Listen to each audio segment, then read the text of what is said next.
जय श्री कृष्ण। आप सभी को पौष पुत्रदा एकादशी की ढेरों शुभकामनाएं।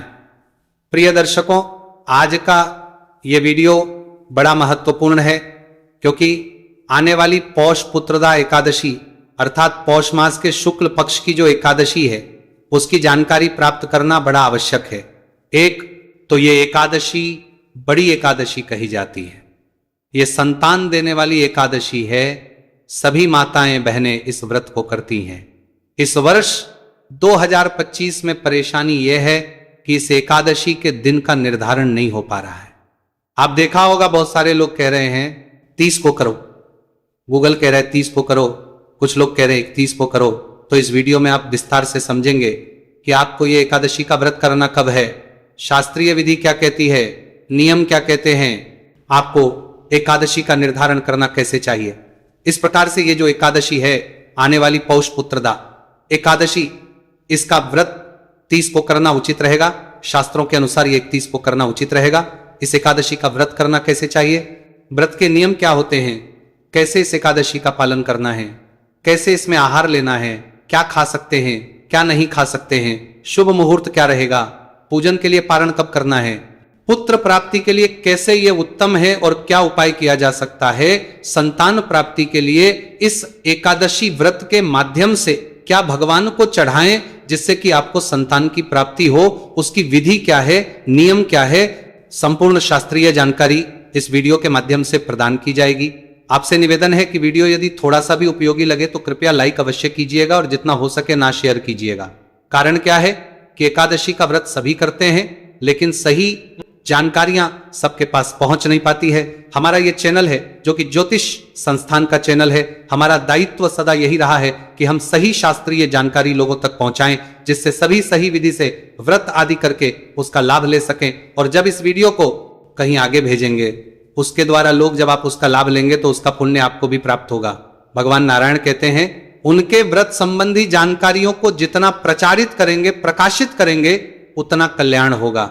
तो अवश्य ही इसे फॉरवर्ड कीजिए आगे अपने व्रत की सफलता के लिए और भगवान नारायण की कृपा प्राप्त करने के लिए कमेंट बॉक्स में अवश्य लिखिएगा जय श्री हरि या ओम नमो भगवते वासुदेवाय नमः। आप देख रहे हैं सनातन धर्म का संसार ज्योतिष संस्थान का प्रतिष्ठित यूट्यूब चैनल सनातन धर्म का संसार धार्मिक। हम यहां पर सभी व्रत और त्योहारों की सही शास्त्रीय जानकारी प्रदान करते हैं। ज्योतिष शास्त्र और पंचांग के आधार पर आपको बताते हैं कौन सी तिथि कब है, व्रत आदि कब करना है, क्या विधि है, क्या नियम है और क्या गलती नहीं करनी है। यदि आप सभी व्रत और त्योहारों की सही शास्त्रीय जानकारी पाते रहना चाहते हैं तो कृपया चैनल को सब्सक्राइब कीजिए और बेल आइकन को प्रेस कीजिए। जब आप सब्सक्राइब का बटन दबाएंगे तो वहां एक घंटी का निशान बना हुआ आएगा, उसको अवश्य दबाइएगा, तभी आपको सारे वीडियो प्राप्त होंगे, अन्यथा आपसे जानकारी छूट जाएगी। आइए प्रिय दर्शकों, जानकारी आरंभ करते हैं। बात करते हैं कि कब है पुत्रदा एकादशी और किस दिन इसका व्रत आदि करना उत्तम रहेगा, कैसे करना है। प्रिय दर्शकों, पौष मास की शुक्ल पक्ष की जो एकादशी है इसका नाम है पुत्रदा एकादशी। यूं तो ये प्रतिवर्ष जनवरी के महीने में आती है पर इस वर्ष यह दिसंबर में ही प्राप्त हो रही है। अगले वर्ष ये बहुत देर से, क्योंकि अगले वर्ष जब होगी तो अगले वर्ष अधिक मास होने वाला है। इस एकादशी की महिमा शास्त्रों में बहुत अधिक कही गई है। शास्त्र कहते हैं कि जो इस एकादशी का व्रत करता है उसकी सभी इच्छाएं भगवान विष्णु पूर्ण करते हैं। धन की प्राप्ति होती है, लक्ष्मी की प्राप्ति होती है और जो निह संतान दंपत्ति धन की प्राप्ति के लिए, पुत्र रत्न की प्राप्ति के लिए इस एकादशी का व्रत करते हैं उन्हें संतान की प्राप्ति होती है। इसीलिए जो भी माताएं बहनें निह संतान हैं या संतान की कामना रखती हैं उन्हें ये एकादशी अवश्य ही उसी नियम अनुसार करनी चाहिए। अब एकादशी के व्रत के नियम की बात करते हैं कि इस एकादशी के नियम क्या है। प्रिय दर्शकों, इस एकादशी के जो नियम है वो व्रत के एक दिन पहले ही आरंभ हो जाते हैं। दशमी तिथि से शास्त्र कहते हैं कि दशमी तिथि को आपको केवल एक वक्त का भोजन करना चाहिए और शुद्ध शाकाहारी भोजन लेना चाहिए, सात्विक आहार लेना चाहिए। लहसुन प्याज आदि को एक दिन पहले ही छोड़ देना चाहिए। जो लोग मदिरा का सेवन करते हैं वो भी एक दिन पूर्व ही उसको बंद कर दें। अगर उनको एकादशी का व्रत करना है तो व्रत के एक दिन पूर्व ही आपको कांसे की वस्तु का प्रयोग बंद कर देना है, कांसे के पात्र का प्रयोग नहीं करना है। एकादशी से पूर्व दशमी तिथि को ही शहद का प्रयोग जो है वो बंद कर देना है। न दशमी न एकादशी, व्रत शहद जो है वर्जित कहा गया है। व्रत के एक दिन पूर्व आपको मसूर की दाल नहीं खानी है। दशमी को जो आप भोजन करेंगे उसमें मसूर की दाल नहीं खानी है, चने का हरा नहीं खाना है, और व्रत के एक दिन पूर्व ही आपने अपने बाल धो लेने हैं, सर धो लेना है, ब्रह्मचर्य धारण करना है। ब्रह्मचर्य का नियम 3 दिन का रहेगा। आज आरंभ करेंगे एकादशी व्रत वाले दिन ब्रह्मचर्य का पालन करना है। द्वादशी को पारण तक आपको ब्रह्मचर्य के नियम का पालन करना है। ब्रह्मचर्य एक अनिवार्य नियम है, मैंने पहले भी कई बार कहा है, इसमें किसी प्रकार की गलती नहीं होनी चाहिए। शुद्धि, सात्विकता और सिद्धि ये एक दूसरे से जुड़े हुए हैं। जब हम शुद्ध शांत मन से भगवान की सिद्धि करते हैं तो हमें भगवान की प्राप्ति होती है। इसीलिए एकादशी में नियमों का विशेष ध्यान रखना चाहिए। शुद्धि का ध्यान रखना है, नियमों का पालन करना है, और इन नियमों का पालन करते हुए दशमी का दिन आपको व्यतीत करना है। एकादशी का दिन जब होगा तो सुबह सूर्योदय से पहले आपको उठना चाहिए। उठने के बाद स्नान कीजिए। स्नान आदि करके स्वच्छ वस्त्र धारण करके जो आपकी दैनिक है, आप पौष मोक्ष महत्व में सुन रहे हैं तो उसको सुनिए। आपका मंदिर होगा घर में, उनको भगवान को सबको अच्छे से स्नान कराइए। अपने मंदिर की जो पूजा है उसको कर लीजिए। उसके बाद आप संकल्प करते हुए एकादशी का पूजन करेंगे। ध्यान दीजिएगा कि एकादशी का जब हम व्रत करते हैं तो उसमें जो टूथपेस्ट या मंजन आदि हम प्रयोग करते हैं ना, वो वर्जित कही गई है, क्योंकि इनमें या तो नमक आता है या तो केमिकल आता है। इसीलिए आप या तो व्रत वाला मंजन प्रयोग कीजिए, अन्यथा आप किसी मंजन का या टूथपेस्ट का प्रयोग ना कीजिएगा, अन्यथा व्रत। अब नमक और केमिकल दोनों ही आपके व्रत को खंडित करते हैं, इसीलिए आपको इनका प्रयोग नहीं करना चाहिए। हाँ, अगर आपके पास व्रत वाला मंजन है तो उसका प्रयोग कीजिए, अगर नहीं है पर जानना चाहते हैं कैसे, कहां से आता है, कौन सा आता है, तो कमेंट करके भी आप पूछ सकते हैं। हम अवश्य ही उसके विषय में जानकारी प्रदान करेंगे। और दशमी तिथि को जब शयन कर रहे हैं ना, तो अच्छे से दंत धारण करना है, अच्छे से आदि कर लीजिए, जिससे कि जो अन्न का दाना है वो कोई भी मुंह में ना रहे, सब मुंह अच्छे से साफ रहे, और उसके बाद आप शयन कीजिए। एकादशी की हम बात कर रहे थे, तो जब आप स्नान आदि कर लेंगे स्वच्छ वस्त्र धारण करके, फिर आप एकादशी का व्रत पूजन करेंगे। व्रत पूजन करने के लिए आपके पास क्या सामग्री होनी चाहिए उसको एक बार जान लीजिए। आपके पास भगवान श्री हरि विष्णु की कोई तस्वीर या प्रतिमा होनी चाहिए। प्रतिमा में लड्डू गोपाल का प्रयोग कर सकते हैं, शालिग्राम जी का भी कर सकते हैं, या तस्वीर जो भी आपके पास रूप की हो वहां रख सकते हैं। उनको स्थापित करने के लिए आपके पास लकड़ी की एक चौकी होनी चाहिए, उस पर भिजाने के लिए लाल या पीला वस्त्र होना चाहिए। पूजा के लिए रोली, मौली, पान, सुपारी, लौंग, इलायची, धूप, दीप, नैवेद्य का अभिप्राय भोग से है। नैवेद्य के रूप में आप पीली मिठाई ला सकते हैं कोई, या फल भी हो सकते हैं, या मिश्री या बताशे ले सकते हैं। इसके अतिरिक्त जनेऊ अवश्य लानी चाहिए आपको। लौंग, इलायची में कम से कम 4-4 लौंग, 4-4 इलायची लेनी है आपने, और के पत्ते 2, क्योंकि एक आज पूजा में लगेगा और एक कल की पूजा में लगेगा। पान, आप मीठा पान भी बना हुआ ला सकते हैं, गुलकंद वाला। उत्तम यह रहेगा कि आप घर पे उसका प्रयोग करें, अर्थात पान का पत्ता लाएं, लौंग, इलायची, सुपारी लाएं और कपूर लाइएगा, क्योंकि ये आपको उपाय के रूप में, पुत्र प्राप्ति उपाय के रूप में भी अर्पित करना है।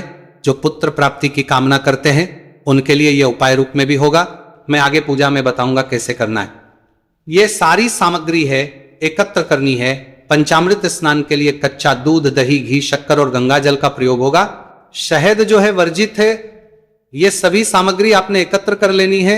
एकत्र करके जो आपका पूजा स्थल है, जहां बैठ के आप पूजन करते हैं, उस स्थान पर सभी सामग्री रखिए।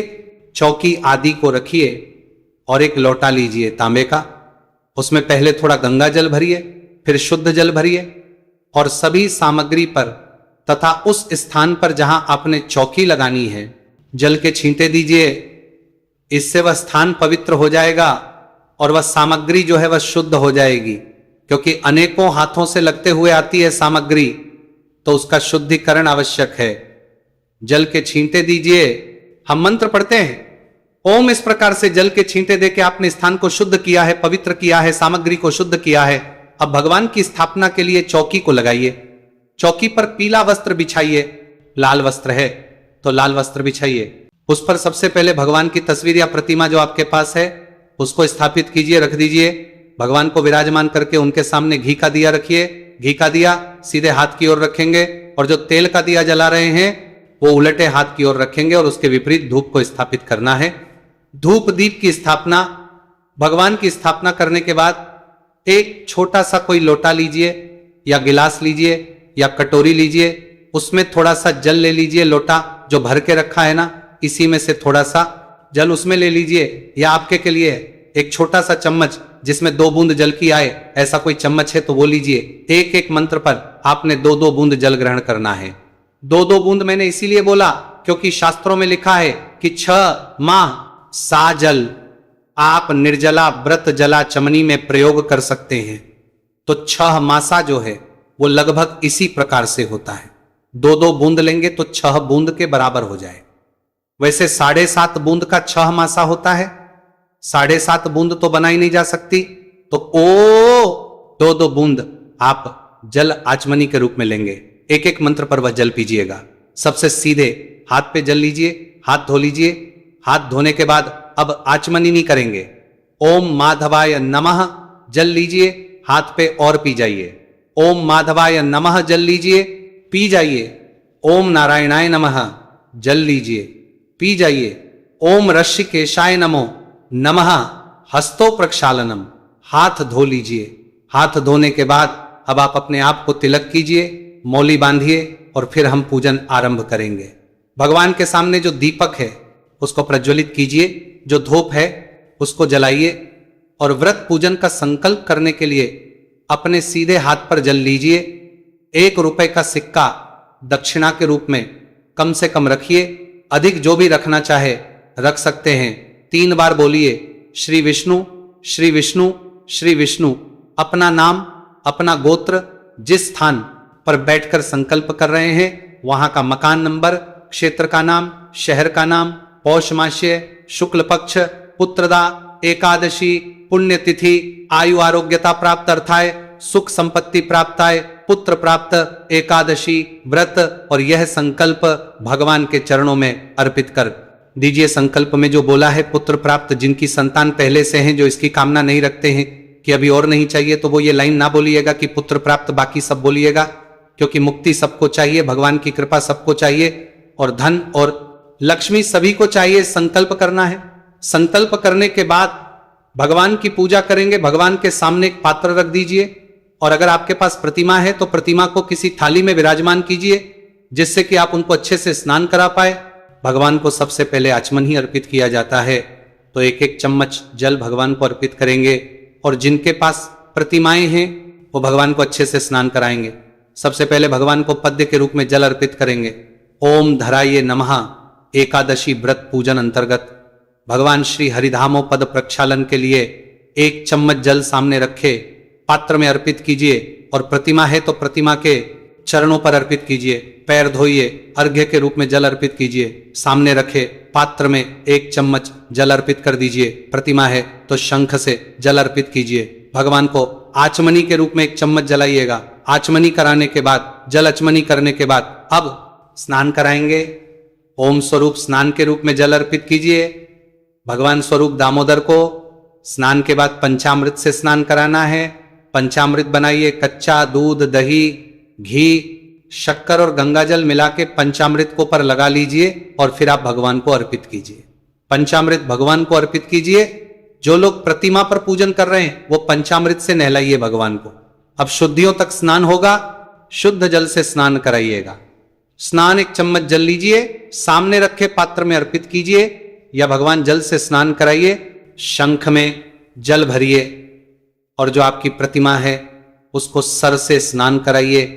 स्नान कराने के बाद प्रतिमा को अच्छे से पोंछ दीजिए और स्थान पर विराजमान कीजिए। अब भगवान को वस्त्र अर्पित करेंगे। वस्त्र के रूप में मौली का टुकड़ा तोड़िएगा और वो अर्पित कीजिएगा। अब आप जनेऊ अर्पित करेंगे भगवान को। जनेऊ को रोली कुमकुम आदि से तिलक कर लीजिएगा, को चढ़ाइएगा। यज्ञ पवित्र समर्पित कीजिए। यज्ञ पवित्र अर्पित करने के बाद इत्र लीजिएगा। इत्र को फूल पर लगा लीजिएगा, वो अर्पित कीजिएगा। इत्रम समर्पण, इत्र के बाद भगवान को तिलक लगाइएगा, से तिलक कीजिएगा। धन धम समर्पण को पुष्प अर्पित कीजिए। फूलों की माला है तो माला पहनाइए। पुष्प समर्पित कीजिए। माला पहनाइए। माला पहनाने के बाद धूप दिखाइए और दीप दिखाइए। धूप दीप जो आपने आरंभ में जलाए थे, ध्यान दीजिएगा कि दीपक जब आप रखेंगे तो उनको आसन के रूप में कुछ दीजिएगा। जैसे आसन के रूप में उनको पुष्प रख दीजिएगा, उसके ऊपर दीपक रखिएगा। सीधा कभी भी दीपक को नहीं रखा जाता डायरेक्ट, उनको नीचे आसन जाता है कुछ। या तो गेहूं आदि है तो वो रखिए, या तो आप पुष्प रख दीजिए, कुछ भी रखिए, उसके ऊपर दीपक रखना है। तो धूप दिखाइएगा, दीप दिखाइएगा भगवान को। ओम वैद्य अर्पित करेंगे। ना वैद्य के रूप में यदि आपके पास मिठाई है तो मिठाई, मिश्री है तो मिश्री, फल है तो फल अर्पित कीजिएगा। नमः अर्पित कीजिए भगवान को। नैवेद्य के बाद जलाजमी के रूप में 1 चम्मच जल लीजिएगा और अर्पित कीजिएगा। जलाजमी नहीं कराइए भगवान को। तांबूल, पान का पत्ता लीजिए, उस पे 2 लौंग, 2 इलायची, 1 सुपारी रखिए और कपूर रखिए थोड़ा सा, उसको हाथ में लीजिए। दोनों हाथ जोड़ के हाथ में लीजिए।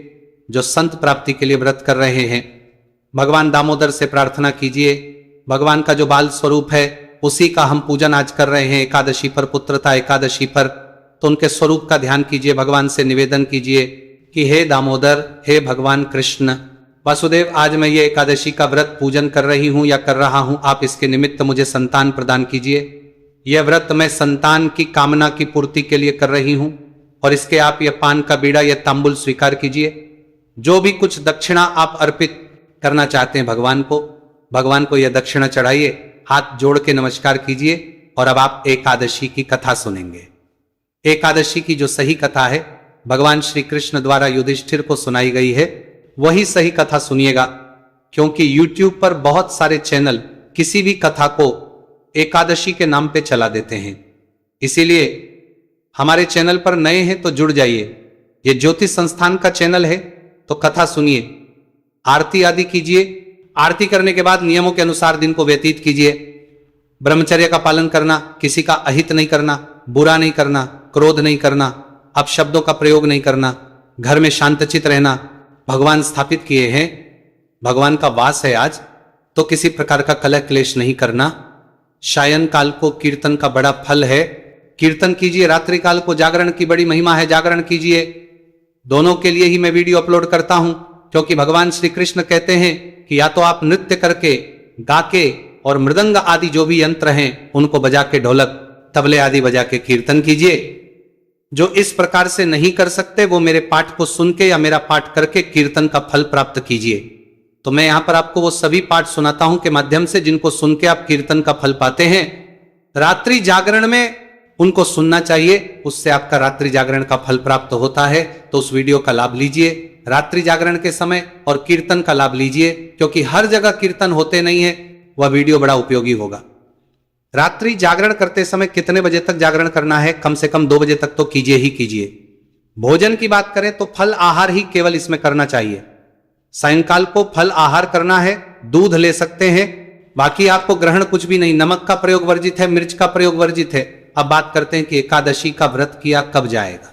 तो प्रिय दर्शकों, ये जो एकादशी है, पक्ष एकादशी, इसकी शुरुआत हो रही है 30 तारीख को सुबह 7:51 पर। 30 तारीख को 7:51 पर एकादशी शुरू होगी और ये 31 तारीख को सुबह 5 बजे समाप्त हो जाएगी। अब अगर आप 30 तारीख को सुबह तारीख को व्रत करने की बात करें, जो कि बहुत सारे लोग सोच रहे होंगे कि भाई यूट्यूब पर या गूगल पर तो 30 का ही बताया जा रहा है। भाई 30 को अगर आप करेंगे ना, तो 30 तारीख को यह दशमी वेधा एकादशी है, क्योंकि सूर्य का उदय दशमी तिथि में हो रहा है। सूर्योदय है 7:18 पर, एकादशी आ रही है 7:51 पर। तो सूर्योदय दशमी तिथि में है, एकादशी में नहीं है। और शास्त्र कहते हैं कि दशमी वेधा एकादशी कभी नहीं करनी चाहिए। यह सर्वथा है, जो दशमी वेधा एकादशी करता है वह नरक में जाता है। जब भी ऐसी स्थिति उत्पन्न हो कि 2 एकादशी 2 दिन हो, तो दशमी वेधा को छोड़ के द्वादशी वेधा कीजिए या द्वादशी युक्ता। इसीलिए आपको एकादशी 30 को ही करना श्रेष्ठ है। 30 को नहीं करना। कोई कर रहा है तो उसको रोकिएगा, क्योंकि वो पाप कर रहा है। अगर 30 को कर रहा है, मैंने कम से कम 5 से 6 जो पुराण है उनका रेफरेंस देके वीडियो पहले भी बनाया है, जिनमें वर्णन आता है कि हमें एकादशी कब करनी चाहिए। सभी नियमों को लागू करते हुए 31 की ही एकादशी का व्रत बनता है। पूजा के लिए शुभ समय रहेगा सूर्योदय से ही 7:15 बजे से और 10:15 तक 3 घंटे बड़े उत्तम है। इसमें आप पूजन कर सकते। बुधवार का दिन है और पारण करेंगे हम बृहस्पतिवार 1 तारीख को। इसमें सूर्योदय से और 1.5 घंटे का समय आपके लिए पारण के लिए मिलेगा, जो कि बड़ा कल्याणकारी होगा। तो ये जानकारी है एकादशी के विषय में, जो कि पूर्ण नियमों पर आधारित है। कुछ और कहना चाहें, पूछना चाहें, कमेंट बॉक्स में लिख के पूछ लीजिएगा। भगवान नारायण सब पर कृपा करें। हरे कृष्ण।